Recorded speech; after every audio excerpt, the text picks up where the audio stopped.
అవేమీ తెలీదండి. అదైనా స్టడీ సర్టిఫికెట్ లో ఇది డేట్ ఆఫ్ బర్త్ అండి. మరి ఎగ్జాక్ట్ డేట్ ఆఫ్ బర్త్ కాదా ఇది? ఏమో తెలీదండి, కరెక్టో కాదో నాకు తెలీదు. స్టడీ సర్టిఫికెట్ లోదండి ఇది. సరేనండి, మాట్లాడండి గురూజీతో. నమస్తే అమ్మా. నమస్కారం అండి గురూజీ గారు. నమస్తే తల్లి. నాగమహాలక్ష్మి అండి నా పేరు. నాగమహాలక్ష్మి. ఆ, సరే అమ్మా. నువ్వు సాయంత్రం పుట్టావు తల్లి. సాయంత్రం పుట్టానండి. సాయంత్రం పుట్టావు. నీ జన్మజాతకము కరెక్ట్గా ఉంది, నువ్వు చెప్పిన డేట్ కరెక్టే. అర్థమైందా? అర్థమైందండి. అమ్మ అప్పుడు ఉదయం పుట్టానని చెప్పిందండి. లేదండి, అబద్ధం. సాయంత్రమే పుట్టావు నువ్వు. ఎందుకంటే నువ్వు చెప్పిన డేట్ ప్రకారము ఉదయం అయితే విశాఖ నక్షత్రం, సాయంత్రం అయితే అనురాధ నక్షత్రం. నాగమహాలక్ష్మి అంటే అనురాధ నక్షత్రమే. అవునండి. రాశి అండి అమ్మా? రాశి అండి వృశ్చిక రాశి. అర్థమైందా? అర్థమైంది. సరే తల్లి, ఏం తెలుసుకోవాలి నీ జాతకంలో? అదే పెళ్లి గురించి. ఏదైనా ఇంతకుముందు సంబంధాలు వచ్చి బ్రేక్ అయిపోవడం, చూసుకోవడం, అలా ఏదైనా గొడవలు ఏదైనా జరిగిందా? 2 సార్లు వచ్చారండి. మానేస్తారండి, బ్రేక్ అయిపోయింది. ఓకే. ఎందుకు ఇన్ని రోజులైనా పెళ్లి కుదరలేదు? ఏం చేస్తున్నారు? ఎప్పటి నుంచి ప్రయత్నిస్తున్నారు పెళ్లి చేసుకోవాలని? 4 సంవత్సరాలు అవుతుందండి. ఎంతమంది అమ్మగారికి మీ సంతానం? 2 అక్క నేనండి. అక్కకి అయిపోయింది, అమ్మాయిలు 2. అక్కకి పెళ్ళి ఎన్ని సంవత్సరాలు అయింది? అక్కకండి 15 అండి. 15 సంవత్సరాలు అయింది అక్కకి పెళ్ళయి? అవునండి, 2001లో అయిందండి. ఓకే.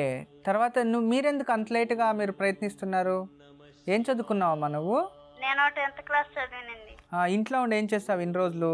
అంటే అమ్మగారు ఆరోగ్యం బాగాలేదండి, మొన్న ఆగస్టు 10న చచ్చిపోయారు. ఏమైంది తల్లి? నిదట్లోనే మీరు ఆగస్టు 10 నుంచి చచ్చిపోయారు. స్వర్గస్థులయ్యారు అని చెప్పాలి. సరేనే. సరే తల్లి, బాధపడకు. ఇప్పుడు ఎవరు నిన్ను చూసుకుంటూ ఉంటారంతా? నాన్న. సరే, నాన్న ఏం పని చేస్తారమ్మా? కూలికి వెళ్తారండి. కూలికి వెళ్తాడా? నువ్వేం చేస్తూ ఉంటావు? ఇన్ని రోజులు అయితే అమ్మని చూసుకున్నావు, అందుకే కదా పెళ్ళికి ప్రయత్నించలేదు, అమ్మ ఆరోగ్యం సరిపోవాలని. అవునండి. సరే, ఇప్పుడు నువ్వేం చేస్తూ ఉంటావు? నేను అండి అదే ఎంబ్రాయిడింగ్ వర్క్ చేసుకుంటానండి. ఎంబ్రాయిడింగ్ వర్క్స్ చేస్తూ ఉంటావా? అవునండి. సరే తల్లి, ఇప్పుడు రీసెంట్గా ఏదైనా సంబంధం వచ్చిందా? రాలేదండి. ఓకే అమ్మా.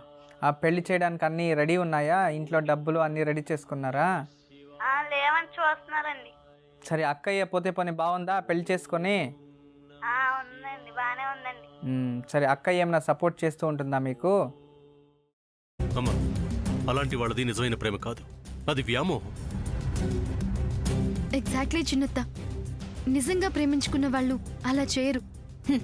ఎంత మనసు విరిగిపోతే కన్న కూతుర్ని పట్టుకొని మా దృష్టిలో చచ్చిపోయా ఉంటుందా తల్లి? అది సరే అమ్మా, తన కూతురుతో తన మాట అనేటప్పుడు ఆమె మాటల్లో వ్యథ, కళ్ళల్లో బాధ గమనించావమ్మా?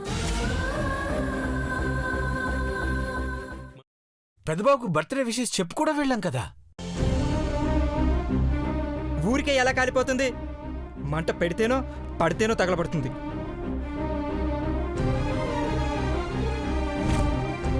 కరెక్ట్ చిన్నబాబు, నీకొచ్చినట్టే నాకు డౌట్ వచ్చింది. పార్వతే షర్టును తగలబెట్టిందనుకుంటా.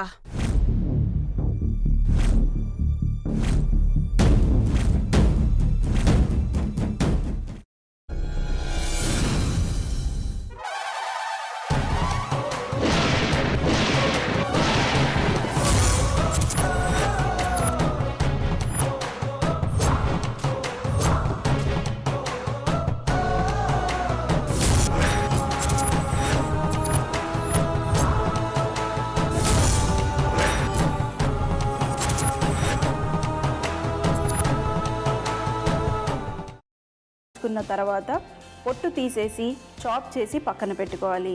ఒక ప్యాన్లో కొద్దిగా నూనె వేడి చేసి అందులో ఆవాలు, మినప్పప్పు, శనగపప్పు, కరివేపాకు, సన్నగా తరిగి పెట్టుకున్న ఉల్లిపాయలు వేసుకుని 1 నిమిషం పాటు వేయించుకోవాలి. ఆ తర్వాత కాల్చి కట్ చేసి పెట్టుకున్న వంకాయని కూడా అందులో వేసుకుని బాగా మిక్స్ చేసి బౌల్లోకి ట్రాన్స్ఫర్ చేసుకుని అందులో తగినంత చిక్కటి పెరుగు లేదా పల్చటి పెరుగు వేసుకుని మిక్స్ చేసి అన్నంతో కానివ్వండి, చపాతీతో కానివ్వండి సర్వ్ చేసినా చాలా బాగుంటుంది.